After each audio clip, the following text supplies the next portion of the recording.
So Red, we were just talking, Yeah. and you were saying you sent me some amazing Red Young Discourse.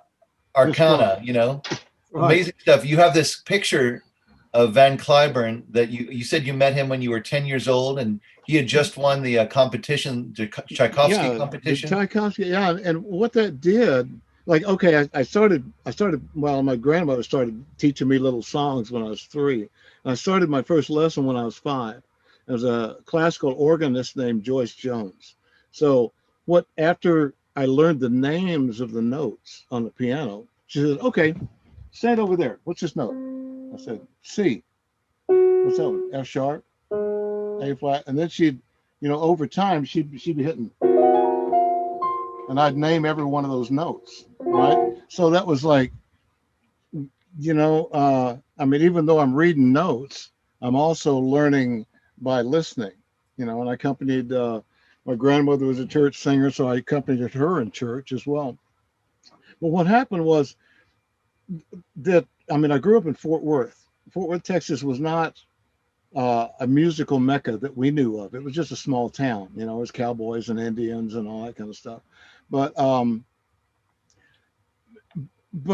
being a classical pianist, you're always uh, the the stepchild of Europe, because Europe is where all the culture was. You see, especially Russia. You know, so Van Cliburn was this. He was about a 6'2" or 6'3" guy from Kilgore, Texas, that moved to Fort Worth. And in 1958, he went to Moscow and entered in the Tchaikovsky piano competition. And the judge called up Khrushchev and he said, "What do I do? This American is the best pianist here." And Khrushchev said, "Well, give him the award." So they gave him the award. And when he came back to the United States, they gave him a ticker tape parade in New York City, and what it did for the rest of us was validated that Americans really are world class now. Because up until that time, we were, Horowitz and Rachmaninoff and Shostakovich, all these guys. But here we got Van Cliburn from Kilgore. I was like, okay. Uh, so when I met him, my teacher at that time, Joyce Jones was my teacher for about 5 years. Grace Ward Langford was my second teacher, and she was good friends with Van Cliburn's mother. So he came over one day, and I'm in my middle of my lesson. This guy's about 6'3", He said, "This is Van Cliburn." I was like, great. Can I get a picture? So he signed this picture, and I said, let's say, to Mike Young, because that was the name that my folks called me, Don Michael Young. They never called me Don.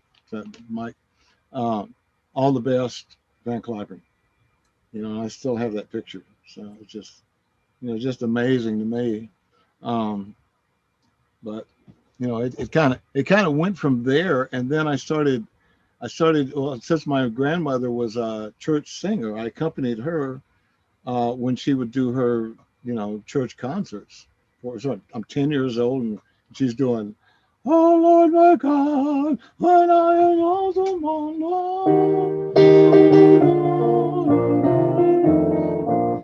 all that stuff." So I played in church some, but then I also started accompanying the chorus in high school, junior high school, and and then I continued that on into high school. So I mean, I was classically trained, but there were some guys that I got in with. One of them was a guy named Kirby Stewart, and Kirby was a brilliant bassist.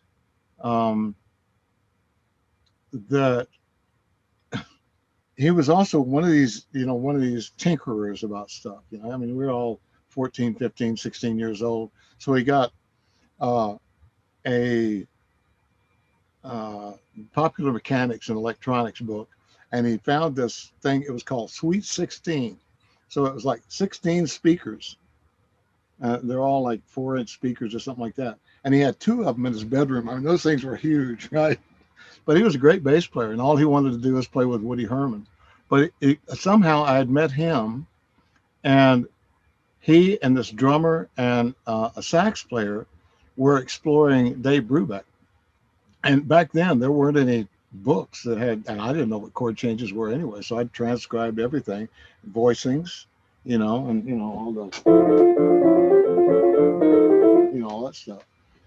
So I learned everything about it, and that was my introduction to jazz. Hmm. So it was like, and then when I went into high school, we had a high school jazz band, and it was very good.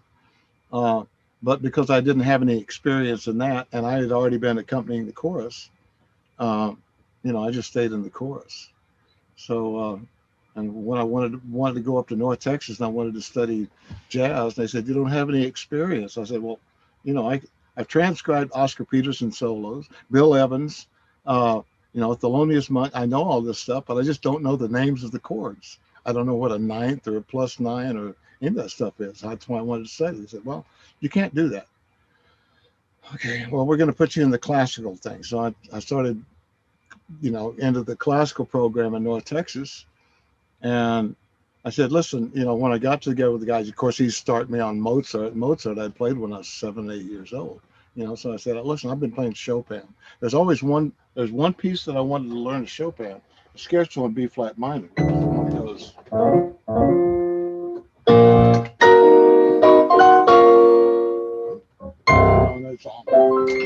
it's all this kind of stuff."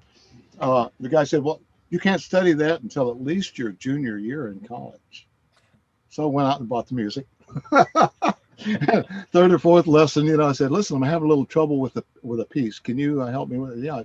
So I played about 5 pages by memory. And he said, "Okay, we'll study that." But in the meantime, I still didn't get any jazz learning. I was still transcribing everything, writing down notes. I knew what the notes were, the chords. I just didn't know what to call them. That's amazing. Yeah, So it's a far cry. Now, Red, you had shared, you must have been what, 9 years old, and yeah, there was a feature in the paper about Bach and baseball, right. and you're doing that, and you've got Haydn in one hand and a baseball glove or something in another, and Yes. and that article says that you were a well-adjusted boy, something like that, so because you were playing little league and you were doing the. Well, I wanted to play baseball, and my folks said, "You're going to hurt your hands." I said, So I'd sneak out and I'd play baseball, so they didn't know. But I actually played. Um, I caught the ball I was real fast. I ran track in high school. I won. In the relays, I was fourth place, and I just outrun everybody. Um, but so I could run fast, but I couldn't hit. so on the baseline, and I could catch the ball, and I get to it faster than anybody, so I catch it. That's fine. But you have to be able to hit, and there was, but what I would do, he'd either walk me or I'd strike out, and they send me out as a pinch runner, because they knew I'd steal all the bases. But one time I'm up at bat and I hit the ball. And I froze because it's like, I can't believe I just hit it. Meanwhile, everybody's catching it, throwing it. Run, Mike. But, and the guy out threw me out because I just. It's amazing what we remember, isn't it? Well, those are those things that indelible. Run. So every time, I get into a problem, I think to myself, I got to run. Yeah.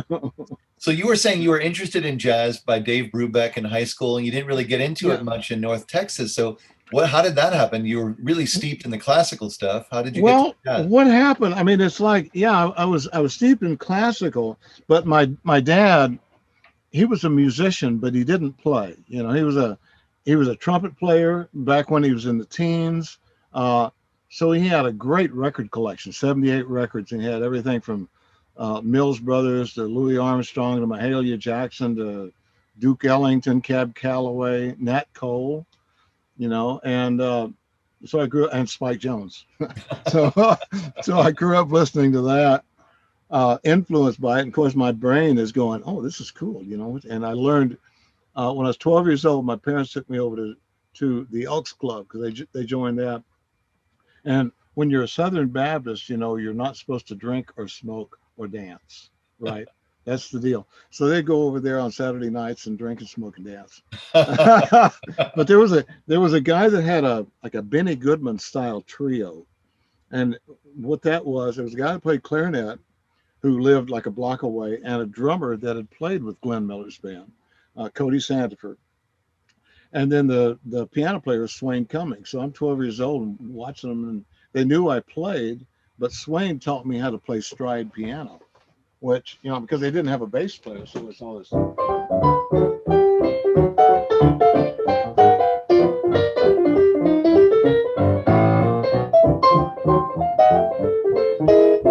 that kind of stuff.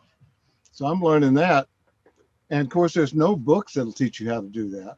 Right. But the other thing about Fort Worth, which is very interesting, was the wide variety of music they had there. Bob Wills lived there for a while, so he had Western swing. You also had Ray McKinley, who led the Glenn Miller band. You had Tex Beneke hung out there. But you had Freddie King. You had all kind of blues and all kind of Ornette Coleman, Dewey Redmond grew up in Fort Worth. I was going to say, and wasn't Illinois Jaquette there too? No, I think he was down in either Dallas or Houston. Okay. But I mean, it was just King Curtis lived there, and Chuck Rainey and all that bunch, which became Aretha Franklin's rhythm section. So, but it was just, nobody from Fort Worth went to Dallas. Dallas was a cosmopolitan, so they didn't really accept us over there. So we just had our own little industry. And wow, I remember one of the guys that's from here, or this guy named Steve Bruton, and Stephen's father had a record store in Fort Worth. He was a jazz drummer, and he'd play at night and taught school during the day. But everybody went over to the record store, and he had everything from I don't know, Brubeck and Junior Mance and Gerald Wilson, and all these like really obscure things. He had a great taste in music, so that was the place where a lot of people learned how to play there. And also, when you started becoming a musician, there were a lot of gigs around. So some of them were over at North Side, Fort Worth, which is where the stockyards were, and the gigs were 5 hours. 50 minutes on, 10 minutes off, and what I talked to Bruton about, he was a great guitar player. He played with Chris Christopherson for 20 years. He was one of the guys that, got South by Southwest going here. But in 5 hours, you play everything and it could be blues, could be jazz, could be country. Who knows? You're playing on your instrument, and you have to create because you don't want to play the same thing. And then you got the drunks coming up and say, "Hey, can you guys play a honky tonk?" Sure. So it was just a real wide variety of stuff. And then what I kept trying to do was put some of my classical stuff in with the jazz and everything else we played. So it was, and Fort Worth was really accepting of that. That's why they didn't accept us in Dallas. You bunch of hayseeds over there. I said, no, man. No, so, but you moved out of Fort Worth, and I know you went to the Air Force and played in the band there. The Air Force was there again. Before I went there, I lasted about 9 weeks at North Texas State, because I went up there, and it's like, your last name is wide. You have to have physical education class. So when you run for a physical education, there aren't a lot of physical education classes left. So my choices was weightlifting and wrestling. And I'm thinking, okay, well, weightlifting, I think I can do that, which I didn't realize that was going to help me moving Hammond organs later. Right.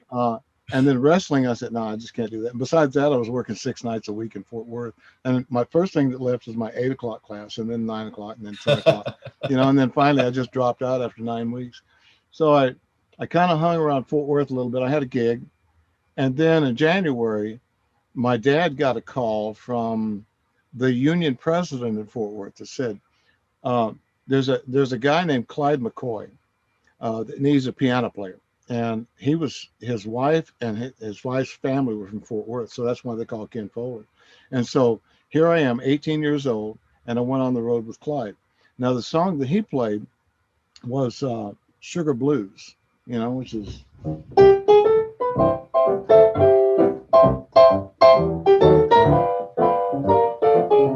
it was a wah wah trumpet. Wah, wah, wah, wah, wah, wah, wah, wah. And what happened? Okay, I went on the road with him for about a year. New York, we played New York for 3 weeks. We alternated with the Supremes in Atlantic City. Wow. I mean, that was really interesting. They had the full orchestra and everything.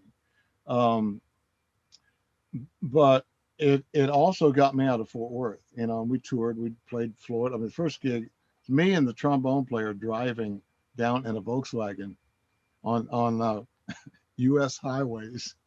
24-hour drive. He picked me up in Arlington and we drove down to Florida.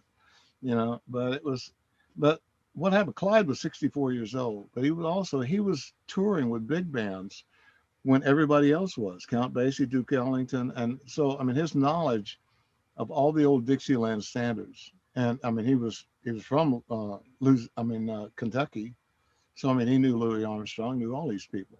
So I had a big knowledge of all that stuff.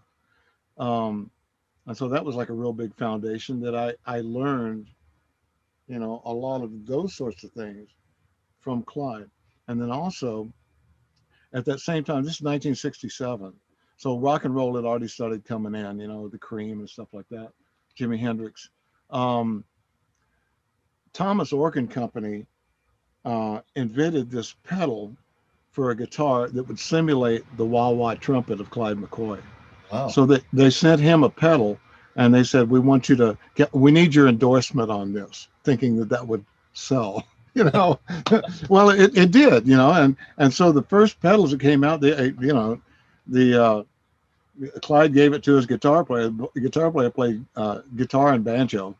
So it's like, what am I going to do with a wah-wah trumpet? We already got a guy that's doing it. But when the pedal came out, that's when Jimi Hendrix and Clapton and everybody else came out. It was Crybaby Wah-Wah. You know, so all of a sudden the music has changed. And oddly enough, Paul Deemer. Yeah. Okay.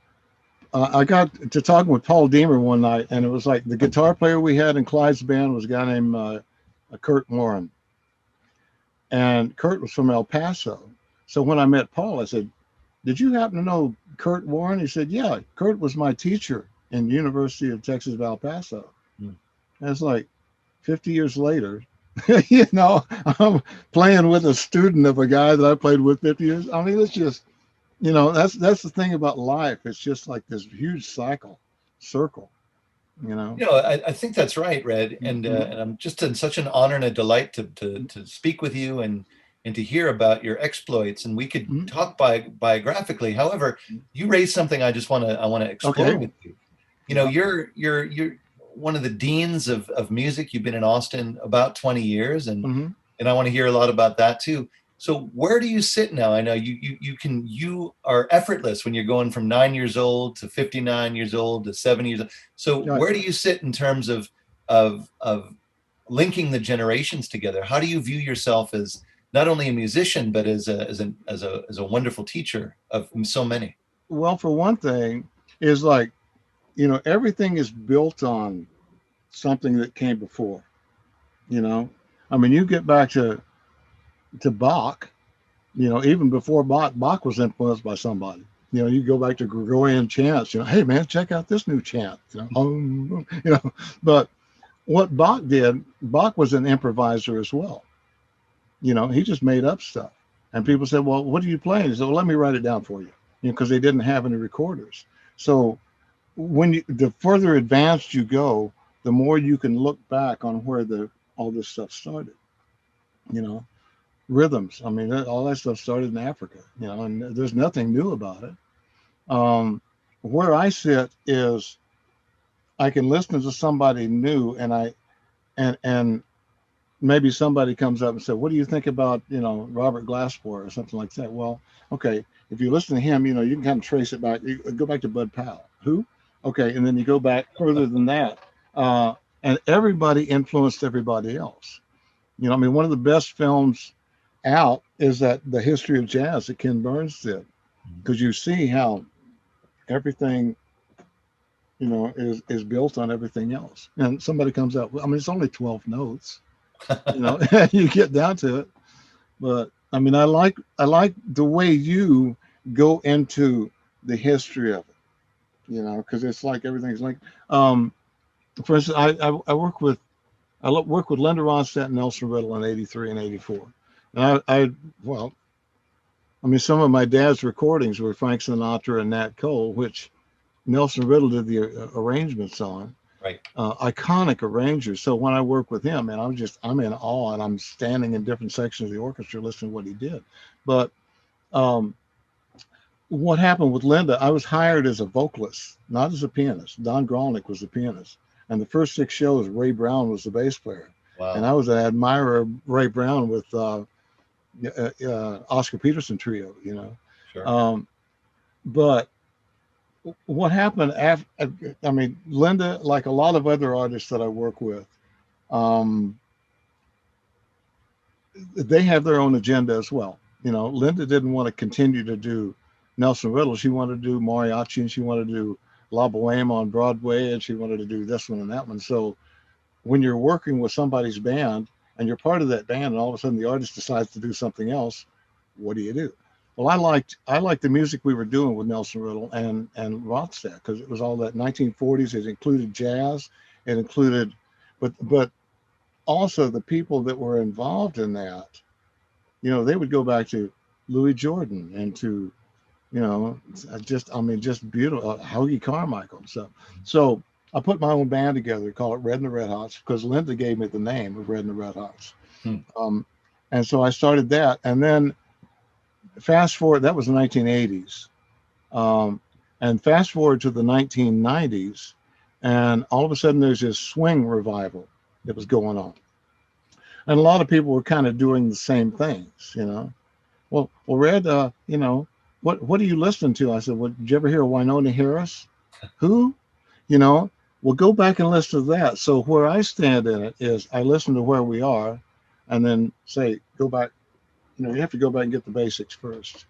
If you go back to, like, if you want to do Fats Waller, you got to go back to Jelly Roll Morton. And there's one person that's older than that Marcia Ball turned me on to, named Louis Gottschalk. Mm-hmm. Sure, from New Orleans, of course. Yeah, but he went to France because he wanted to learn how to, bring New Orleans into classical music. And they said, no, man, go back. So he go back, and what he did is he learned all the Caribbean rhythms, and that was where Jelly Roll Morton started. That whole New Orleans thing. Yeah, it's like I didn't know that, until Marcia told me about it. So I mean, we're always learning. Man, when I lived in New Orleans, I used to go to the Hogan Jazz Archives at Tulane and listen to Gottschalk for hours. Yeah. I mean, it's just amazing how this one is. You pick up something over in Africa, and then you translate it to something else, and the next thing you know, it's a whole new music, but it's not really. So here's the thing. So you're doing some amazing stuff in Fort Worth. You get out of Fort Worth, you tour a little bit, you go to the Air Force, you go to Los Angeles. But if I'm going to email you, you've got B3 in your email. So how did that happen? How did you get to the organ? Okay, when I went in the Air Force Band, well, first of all, I didn't want to get drafted and go to Vietnam. During 1967, the government chased me around because I was 18 years old, physically fit. So what I would do they said, you have to go take your physical. And I said, I'm always on the road. Well, when you go to a town, make sure you register in that town. And what I do, I always wait until the last day I was in the town to go register. and then they say, okay, come on for physical. Oh, I'm sorry, I'm in Omaha now. That's what I love.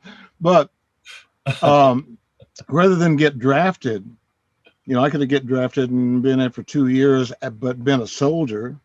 Or I auditioned for the Army Band. The Army Band had 4 bands in Vietnam, and one of them had just got blown up on a landmines, because you're a soldier first and musician second. So they wanted me for the Army Band, but then I wound up auditioning for the Air Force Band. So the first year I was in Wichita Falls, and I was still doing gigs and driving back and forth to to Fort Worth. They wanted me to learn to play the bass drum in the marching band. I said, I won't do that. I'd rather learn snare drum. So I learned snare drum, all the rudiments. And I didn't realize later that would be good for clavinet and organ and stuff. Mm-hmm. But the second year, they sent me to Germany. So I was over there for a year. And then when they deactivated that band in Germany, they said, what's your preference of where you want to go? So I said, California first and Texas second. So they sent me to Massachusetts. Right. I got up in this area of Massachusetts. There were not any piano players, and there weren't any bass players. Everybody's playing Hammond organ. That was like 1969, 1970, and so the only way I could work was to play the organ. A lot of clubs did have Hammond organs in them. So I learned to play that, just watching people. And then 1971, I bought that same B3 I've got now, and I learned, I thought foot bass was what you were supposed to do on a Hammond organ, but I realized that the real sound was you're playing left-hand bass and just tapping on the pedals. So I learned how to do both of them. And so that's what started me on the Hammond, still playing. You're kind of an amazing Renaissance man, and you've got such a drive. Well, yes, yes. What are you going to say? I mean, I just think. Well, now when when I was still in high school, 65, 66, Jimmy Smith was a big thing, and so there was a girl organ player that everybody's playing, the little Vox Continental thing, so she wanted to learn what Jimmy Smith was doing, the techniques and stuff. So I'd listen to it and say, okay, this is and what we wound up doing was naming or numbering the licks that Jimmy played,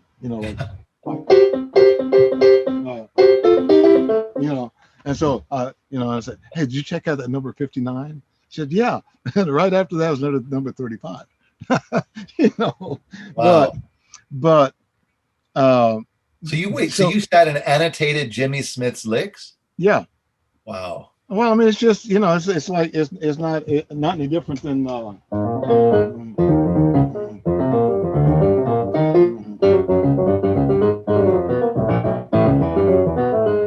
nothing is not different than that. It's just like, and at those days, you just drop the needle.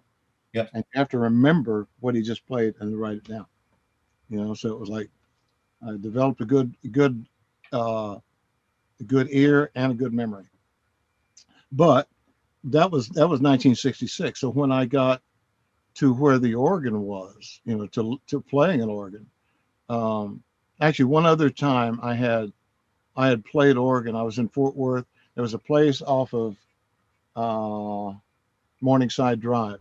It was called the Flamingo, and they had an organ trio in there. It was either Flo Green or Charlie Green. They'd play on the organ, Jim Shannon on guitar, and Bob Porter on drums. And he was a radio disc jockey in Fort Worth. So go over there on Sunday night, even though it was drinking age was 21, I wasn't supposed to be in there. I was 18. I said, oh, come on in, play.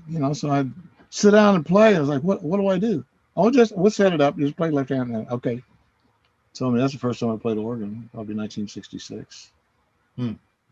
So I really liked the sound of the instrument, but I hated the sound of the Vox. And I had a Farfisa, and those Farfisas, it was not only did it have an awful sound, but it had a knee lever that you could bring out, and it would add distortion to the sound. So it was like you could be louder than the guitar, but it was awful. But then when I bought the Hammond, that's okay. Then I started becoming more, and the way I approached the Hammond wasn't like a Jimmy Smith. I could play Jimmy Smith, but because I grew up listening to classical and orchestra, I always approach it like an orchestra, or a big band. Well, you've been doing that most of your career with the amazing groups that you've put together, right? Right. I mean, in addition to the Red and the Red Hots, you've you've put together the Hot Horns here in Austin as well. So Yeah, I that think was kind of like the latest latest edition of some of the arrangements that I wrote during that time. no, I think so. You really do look at music, whether even if it's a simple ensemble, as an orchestral possibility, right? Right. I think that's And really beautiful. and I didn't really study orchestra writing either. I because of the perfect pitch and what we did with Linda Ronstadt and Nelson Riddle, uh, we went on the road for 6 weeks in the States. And because I was just a vote, it was Linda, three girl singers, and myself. Actually, that time we had two girls singing and myself, and I wrote vocal arrangements. And we came out and we sang 5 songs in front of the orchestra, and I'd count them off. Um, but I would go to the rehearsals, and it was Don Grolnick. At that time, Bob Magnuson, John Guerin was playing drums, and Bob Mann on guitar, and they'd have the rhythm section and the soloist. Um, and he would rehearse the orchestra during the day. And during the rehearsal, I just go stand in different sections of the orchestra and listen to what he wrote. So I'm hearing not only the notes they're playing, but the tonality of the instruments.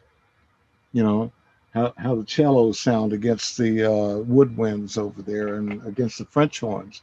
So when I actually started writing, actually Nelson critiqued me on some of my writings. No, that was the other. Okay, flipping back, Air Force Band. One of the things was good about it was it was a 45-piece band. So we did concert band stuff. And I said, what am I going to play in that? Well, I could tune the timpani. So they said, okay, then you're going to play timpani. I said, well, I have a terrible role. They said, oh, we're not going to play anything difficult. The first piece they did was Finlandia, which is, we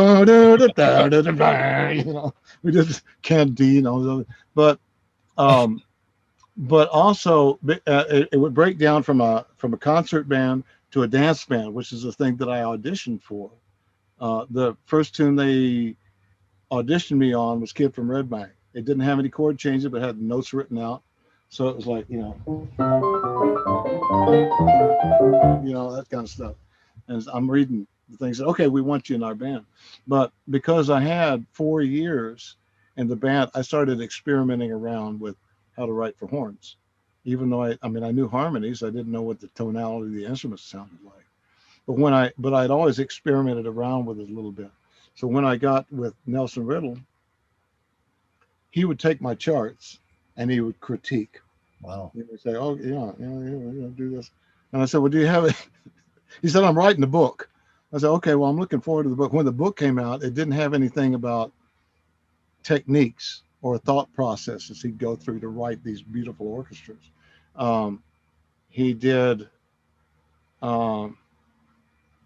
He wrote about what kind of pencils he would use on the score and how the lighting should be and what color the paper should be. And it was like, come on, man. But what he did was, I said, is there any tricks I should know? And he said, don't write the strings in G flat because there's no open strings, so they play way out of tune. Okay. And he had other little tips too, but that was the main one. Don't write it for G flat. So how did you learn the names of the chords and stuff if you didn't get it in college? Where'd you get it?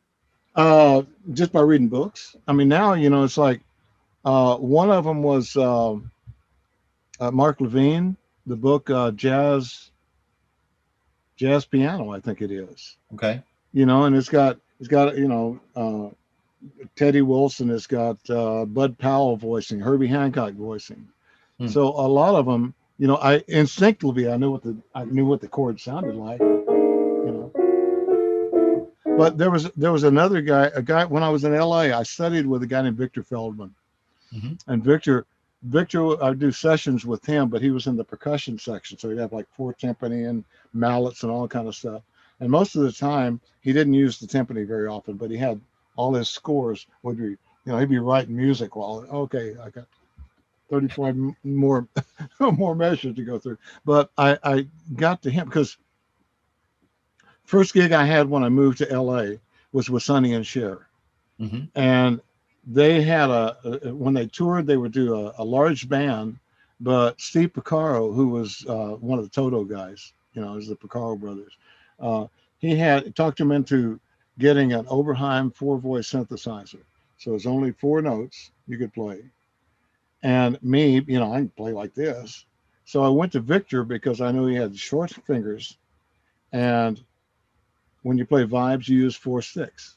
Mm-hmm. So if anybody knew, if I'm going to play 4 notes, what are those going to be? So I took 2 lessons with him. And when he started, he did this one exercise. He showed me 30 different examples of going from one chord to another, and 4 chords. And so he's writing the thing out. He said, I don't know what to call this chord. I'll just call it E flat over F. Okay. So he didn't know either, you just have to write it down so people can understand what the chord is. Wow. I mean, some people are just, oh, that's a +9 or 13. I have to sit there and go 9, 10, 11, 12, 13, 14, 15. I just do. I can't look at a chord and say, I can look at a +9. But I mean, you get the 13s and all that stuff. I know what the chord is because my ear tells me what it is. That's quite extraordinary. What brought you to Austin? Why did you come to Austin in 2002?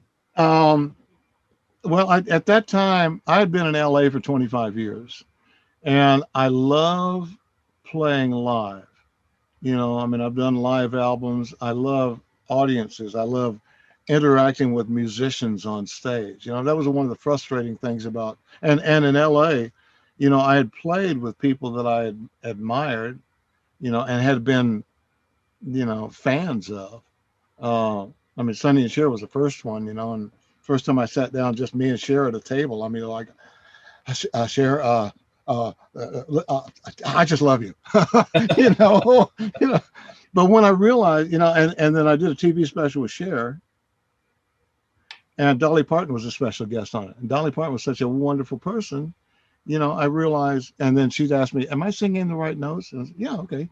So I realized they're just people like everybody else. You have to get past that thing. But I did TV shows, I did movies, I did a lot of live TV stuff. I did, just about everything I wanted to do, and played with, stars and friends, and, so the last thing that happened in the 90s when we had the swing revival, I put together Red and the Red Hot. So we played a place called the Derby for, every other Thursday for like 5 years or something. That's where I started basically the horn thing. When the trend left, then I started playing a little bit more organ, and the LA is so trendy, that I just said, I think I want to go. So in 2000 or 2001, I had an organ trio, and we had one happy hour gig in LA every Wednesday, $50, bring the organ, And so I called my friend, Johnny Reno was one of them, and I called Bruton. And I said, listen, I want to come down to Texas and do some gigs. I worked 10 out of 11 nights, Continental. I didn't play the Elephant Room, but the Continental in Houston and Austin. At that time, the Sullivan's was going. But I said, there's a lot of live music going on in Austin. And I knew about Austin. I'd played there several times. But, it's just kind of, my mind started going, and I made more money playing live at that time. So I said, well, okay. And then I did an album with Bruton in LA. And he told me about these players in Austin, Brandon Temple and Yogi Musgrove. He said, man, you got to check them out. I said, yeah. So Stephen came out to LA, and we did an album, and he brought Brandon and Yogi with him. And I really liked the way Brandon played. And I booked, the guitar player I was working with had a friend that was booking South by Southwest. Mm-hmm. So we got a date on South by Southwest, and my drummer from LA couldn't make it. So we got Brandon, and I just really liked, and then of course he said, listen, I'm playing at the Elephant Room. You need to come down to check it out. I can't remember what band it was playing with, but he told me the address, and I'm walking up and down the street, and where is this place? And it's down there. And that was my first time I went to Elephant Room. But I liked the music scene here. But when I went down to the Elephant Room, there's this brick walls, And it's like, man, this would be a great organ room. And I wanted to concentrate more on organ. Mhm. And I said, well, how do I get my organ down here? It's a narrow stairway. They said, oh, there's an elevator behind the stage. Okay, I'm gone. And so for about a year, I flew down, and then I finally moved one of my organs down. And then a year later, I sold the house in LA and just moved. And it was such a welcoming scene. People cared about music. I mean, it got to the point in LA where if I wanted to play with or see friends, I just hire them on a gig. Because a lot of people, man, I don't leave the house for under $200. Well, we do in Austin. We just get together and play. You can do 2 or 3 gigs in a day and not have to. At that time, you didn't have to worry about parking or any of that stuff. So that's what brought me here, and then working with Brandon, and then all the other people. Just so many people that come through. And I remember the first time I played the Elephant Room. Or not the first time, I played some jam sessions there, and some young guy would come up to me and say, "Can you sign this?" And I said, "Well, I'm not leading the band." "That's okay. It's for music appreciation." "Oh, okay." "Hi, John." John Fremkin. He was teaching me. I thought, this is cool, man. You send somebody a music appreciating class to see people play jazz. It's the education of the thing, and it's also what I found out through my life is it's the young people, exposing the young people to lessons you've learned or paths you've gone on and watched them explore that path. They may come out with a different slant on it, which I appreciate, because then they say, "Oh, did you know about this guy?" "No, wait a minute, let me write it down." So it's a creative town. That's what I enjoy about it. You've spoken to me quite a bit lately about the importance of inculcating in the youth Right. this appreciation. But before we get to that, Red, let me ask you, what does, just if you can riff on it, what does jazz mean to you? Like, what is it? Like, why? You could have been on so many teams in so many paths. What are you doing? Well, mine is, I mean, I don't even know. Jazz is just improvisation. It's it's it's expressing yourself on a form. If you give yourself a chord form, whether it's I got rhythm changes. I mean, you can either play the same thing over and over again. And in fact, there was a guitar player I worked with that would do that. He would take a solo and say, "Play another chorus." He'd play it exactly the same. or or or Kurt Warren that taught uh, Paul Deemer. He told me the story. "Hey man, did you hear that solo I did?" "Yeah, yeah. That Wes Montgomery lick. Right behind that was Joe Pass lick." "Yeah. Well, that note in between that, it was all mine." That's what we do, but we also have to get past that. And the more you play, the more you understand. And it's just the energy. I mean, it's just creation. It's all kind of creation. You can put whatever you want to in it, as everybody does. You can have. I mean, I don't know. Sometimes it's like what they teach in music schools is a little bit. You can't put it into a box like that. Because I mean, I know you hear somebody from one university and they're playing that David Baker, David Baker, David Baker, David Baker. Well, that to them, that's what they learn jazz is. And jazz is just or modal playing. It's just always using what your ears and your head is telling you to go to. And it's also not a lot of notes. You can play a lot less notes. But so when you're speaking to the youth, or when you're thinking about what they need to learn or what you want to transmit, is that what it is, that you're trying to give them, the sense of freedom, the sense of possibility, and improvisation? Yeah, some of it. Yeah. And actually, oddly enough, my first teacher, Joyce Gilstrap Jones, she's a classical organist. I hadn't seen her since I was 10 years old. And I looked her up on Google, I said, well, I wonder what happened to Joyce Jones. Come to find out, she'd been teaching up at Baylor for 30 years. So I got together with, I made an appointment, saw her at university. She got a room, Joyce Gilstrap Jones room and organ. Huh.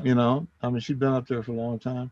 So she said, so what are you doing? I said, well, I've been playing jazz organ. She says, I've been trying to teach some of the classical organists how to improvise as well. So she was working on a method to take a motif and then, go up a third and then go up a third and then reverse it, so that they're thinking about things different ways.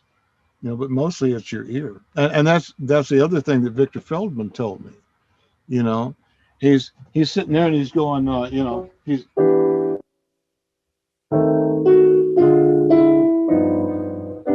just going like 4 notes at a time. You move this one, you move that one, you move that one.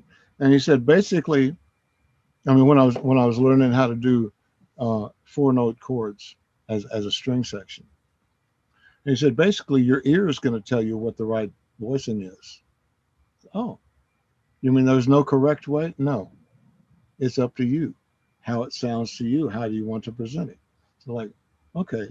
So, that in a way that is jazz, because it's individual freedom, how you feel, how you hear it, how you influence the person that you're playing with.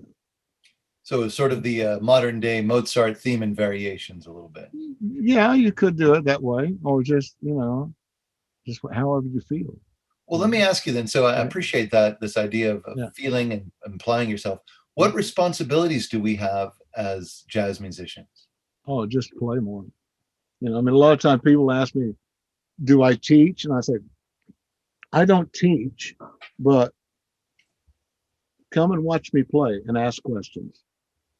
Because for one thing, I've been playing since I was 3, so I don't even know where to start.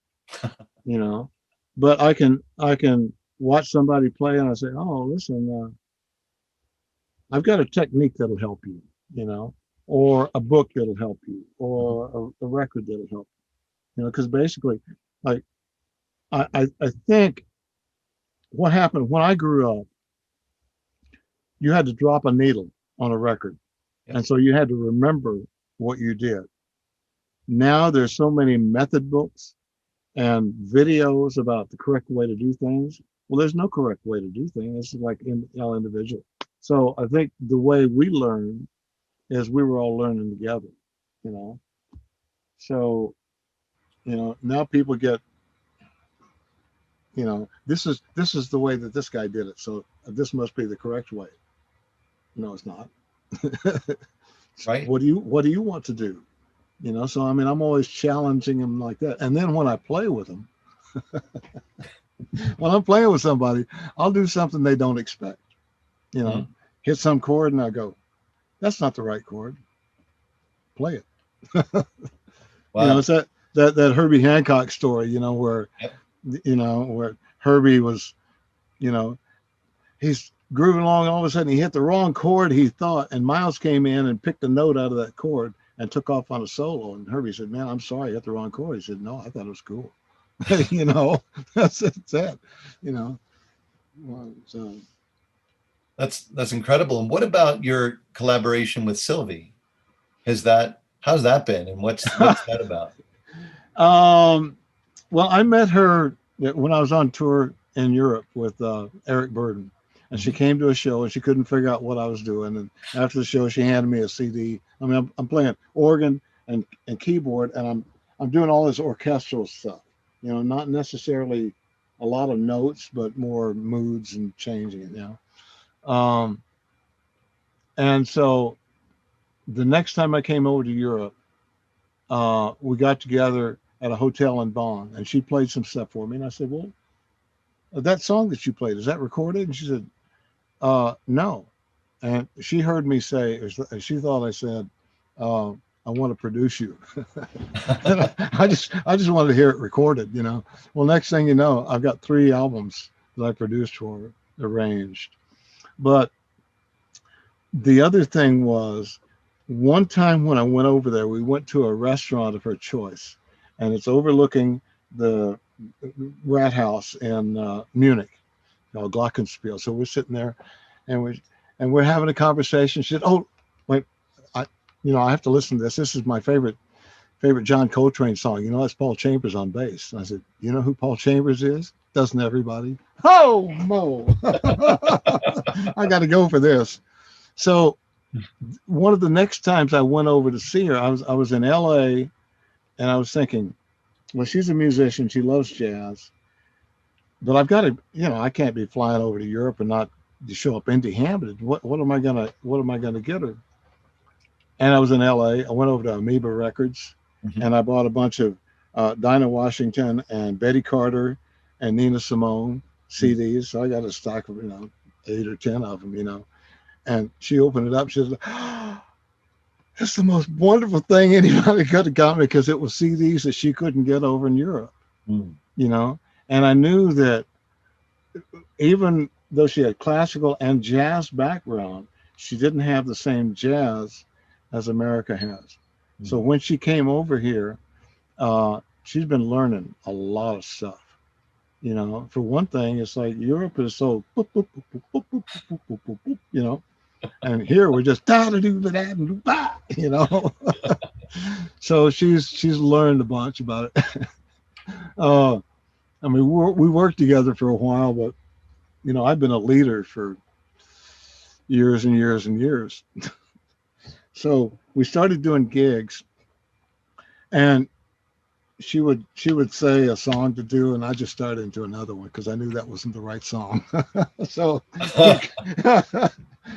we just kind of, she's got her own group, and she needed to do that. It's like anytime you're in a collaboration with somebody, it doesn't matter what the group is. I mean, all the years I worked with Ephraim, I love working with him, but there's a time when you say, okay, Ephraim got a different group with Sean Giddings and Daniel. But when me and Brandon were working with him, it was called Black, Red, Black. Me and Brandon are still working together, so it's just like different collaborations, so Sylvie, she's, of course, right now it's hard for anybody to do any gigs. Sure. I mean, I've been doing a lot of stuff over at Monk or doing it for my studio. Right. And it's different groups I like, so. But she did one with me in the studio here, and I got a friend of mine that plays with the Mavericks play sax on a couple of songs. Oh, nice. Yeah, it was cool. Are you still orchestrating? Are you still thinking about, tenor madness? Are you thinking about hot horns? Yeah. Hot horns is kind of hard with the social distancing. Sure. You have to have a big, but I've got, what I've been doing. I mean, we had the hot horns for 2.5 years every Thursday at Antone's. So there's a lot of recorded material on that. And then we did 2 shows at 1-to-1. And then we did about a year over at Parker Jazz Club. And I record everything. So I've been, going through the archives. I've got enough stuff for probably another 3 albums with that. Nice. Tenor Madness. We're going to do the first one at Monk Jazz, February 25th. That'll be with Mike, Brannon, and Russell Haight. Beautiful. Yeah.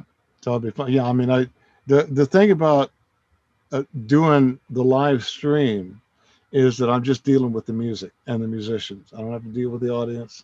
So I don't have to necessarily be an entertainer, which is, I mean, that's a big part of what a lot of people don't realize. Like, one of the best jazz and jazz entertainers was Dizzy Gillespie. Because Dizzy actually started a thing called the Jazz and People's Movement. So he wanted to get more jazz players on TV.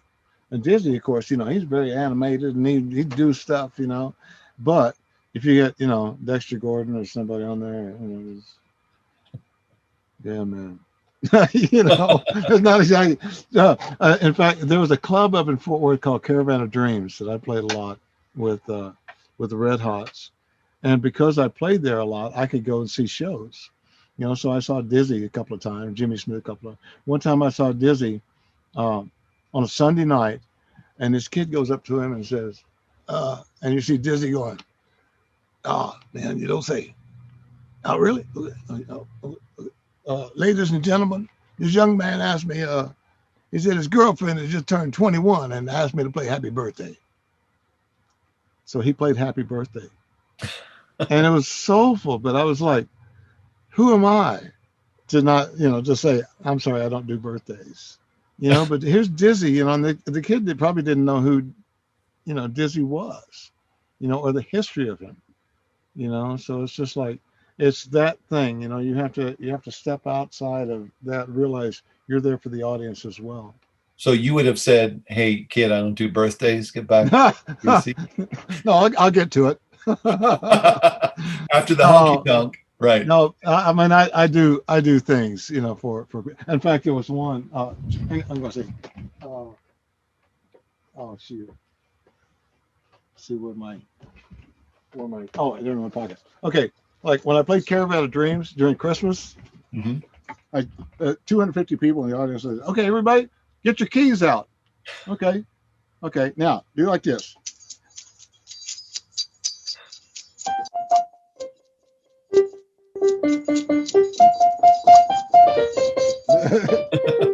And everybody, and you got all these jingling keys, man, and people are like, "Oh, this guy's nuts," but it was cool, because it had this connection with them, or the.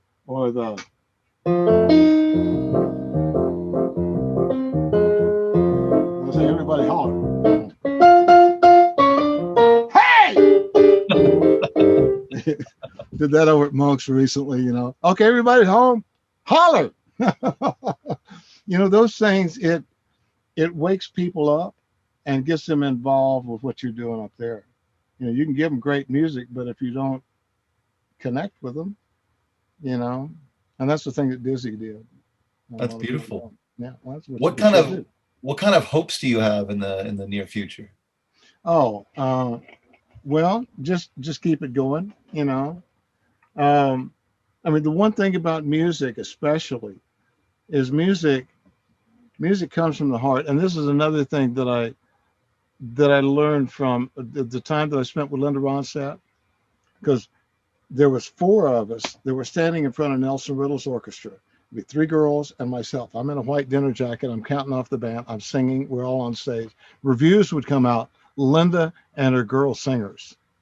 So I talked to my partner at the time. I said, how come they don't, what am I doing? She said, you're not reaching the people. You have to come from here and reach that top row, see if you can project yourself up there. And when I started doing that, I started, getting more recognition, because it's like what's inside reaches, it'll fill up a whole room, so. And I watched Brandon too. It's like, Brandon's playing all this stuff, and nobody's applauding. And then later I noticed, man, he's doing all this stuff, and all of a sudden, wow, he's really doing something. Playing the same stuff, it's more visual, because people are visual. So you have to have a way to have younger musicians realize that it's not necessarily what's coming on the instrument. That can be there, but you have to have a way to connect with people. And music, like I say, it's universal. It reaches people, and you can draw them into what you're doing. You can reach out. It's just like breathing. But you have to be able to reach them.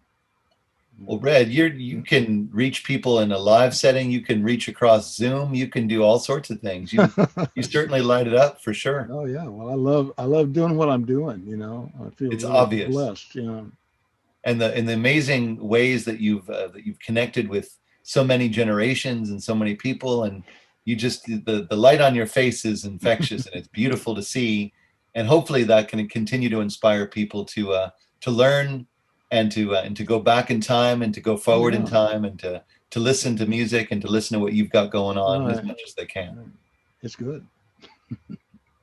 What do you want to? What's a message you want to maybe let folks know about?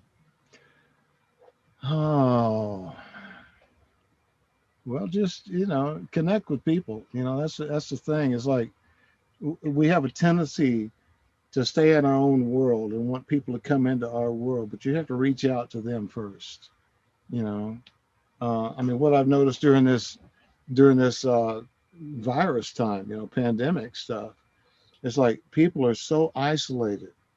And, what I always tell them is like, don't wait for somebody to call you. You call them. And don't send them a text message. Just call them, because there's so many people that are just isolated. And they're isolated, I mean, physically, yeah, but it's also the mentally thing, I mean, you're not isolated if you call somebody, Right. So that's always the thing. Or like we do here in Austin, was it Matthew McConaughey had this one thing. He said it's what happens in Austin. I said we don't we help people before they ask us for help. We reach out. We don't criticize. It's just we're happy to. That's the way the world ought to be. That's the way it is for me. Well, it's obvious. And I wish you the strength and blessings of good health and resilience and continued inspiration. Yep. And keep lighting the way, my friend. I'm working on that. Well, now I'm starting to work on this year at the Ottawa Blues Festival. I'd already booked a gig, my solo piano stuff with a string quartet. Beautiful. Yeah.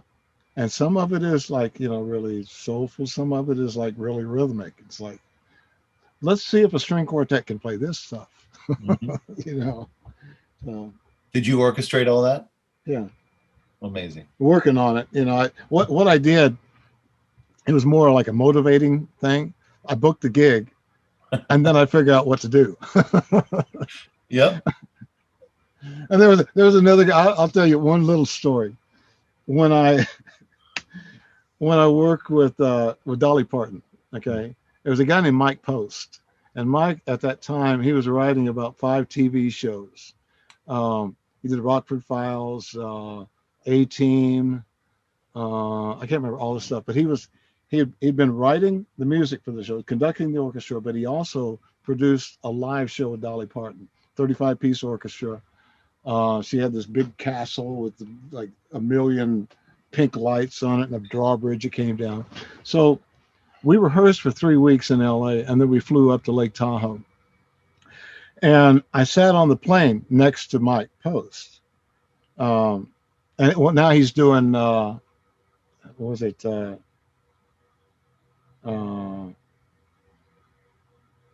big TV show right now. I'll think of it in a minute. Anyway, I said, so how'd you get started in this business? He said, I was a session guitar player. And he said, I'd be playing sessions and everything, pretty good, And he said, and I got a call from a friend of mine. And he said, Andy Williams is looking for a conductor. And he said, I'll take it. And he said, my first call was to a friend of mine and said, can you teach me how to conduct? Right. He said, the hardest thing is to get the job. The easiest thing is to find somebody that can do it or teach you how to do it. So, I mean, I had that philosophy from then on. I kind of, oh, man. So when it came up, Linda Ronstadt, well, she'd like you to sing, and can you write vocal arrangements for Earl Nelson? Well, sure. Get out the book. Okay, let's see. How do I do this? Yeah. That's a famous story that Terrence Blanchard spoke about in terms of being hired by Spike Lee for to orchestrate the film X. And it's right. Like, well, I hired, and then I had to figure out how to do it. So. That's what happens. Well, if you have the motivation, most people just stop themselves before they even get started. Right. So I mean, I never did stop. I figure out how to do it or learn how to do it. And not say no. Well, it's obvious and just extraordinary that you've been writing down like Oscar Peterson solos, and you've just been doing it, since back in the day, Red. So it's well, I was curious about the music. That's the main thing. Just curious about what's going on. How. Listening to one of my favorite orchestra pieces was an Alpine Symphony by Richard Strauss. And just how he wrote all this stuff. And the other one was Van Cliburn. We did the Rachmaninoff, piano concerto. I still have that. I still hadn't learned it. I break it out every once in a while. Let's see. I can't remember how it goes right now, but that's it. It's just it's all music. You know, and it's wonderful when you get a bunch of people together. No, another quick story here. Yeah, sure. Okay. When I put Red and the Red Hots together in Fort Worth in 1985, in 1986, the Fort Worth Symphony had a Red Hot gala. Mm. You know, and I called them up and said, "How can you have a Red Hot gala without Red and the Red Hots?" They said, "Well, we don't know who you are." Well, let me come over. So I came over and I introduced myself and I gave them a cassette tape that I had done at that time. And I said, you know, I'd love to do something with the orchestra sometime. The next year they called me up and they said, well, we got Doc Severinsen, we got a Pops in the Park, we got Doc Severinsen on Friday and Saturday night, and we'd like you to do Sunday night. You know, at that time I had a 6-piece group. So the orchestra was going to play 45 minutes and my group was going to play 45 minutes. And I said, can I do something with you, with your orchestra? And they said, well, do you have anything written out? I said, no, I'll tell you what, I'll score it out if you pay for the copy work. They said, okay.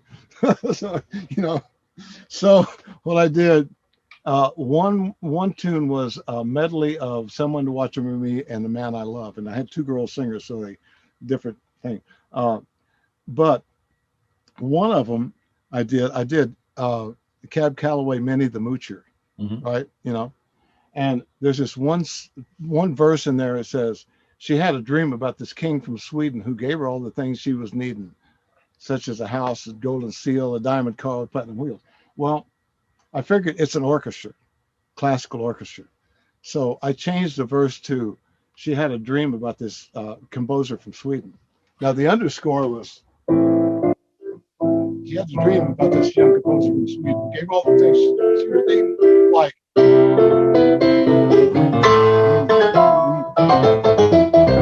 you know, like that. And these guys are breaking out. First of all, I walk up there and say, okay, you guys are going to sing on this, right? And they looked at me like, what? Hide. But I mean, it was like, from that point on, those people loved what I did. And then fast forward 2000, I was working with a band called Royal Crown Revue, and John Mocheri, who's the conductor of the Hollywood Bowl Orchestra, asked Royal Crown to do an old swing and a new swing at a night at the Hollywood Bowl. Well, it wound up, they wanted me to write the arrangements, but they had their own staff arrangers. So Mocheri asked me, do you have anything? So I gave him that score of Minnie the Moocher, and he looked at it and says, I like your writing. So I wound up writing 30 minutes of music for Royal Crown, and we sold out 2 nights. Wow. So it's like, you know, and it all started from, hey, how can you have a Red Hot gala without Red and the Red Hots? So that's that philosophy from Mike Post. You know? I love it. It's a really inspiring and invigorating way to live. Sure. So with continued good health, Red, it's been a pleasure and an honor to be with Thanks, you. Neil. Thank you.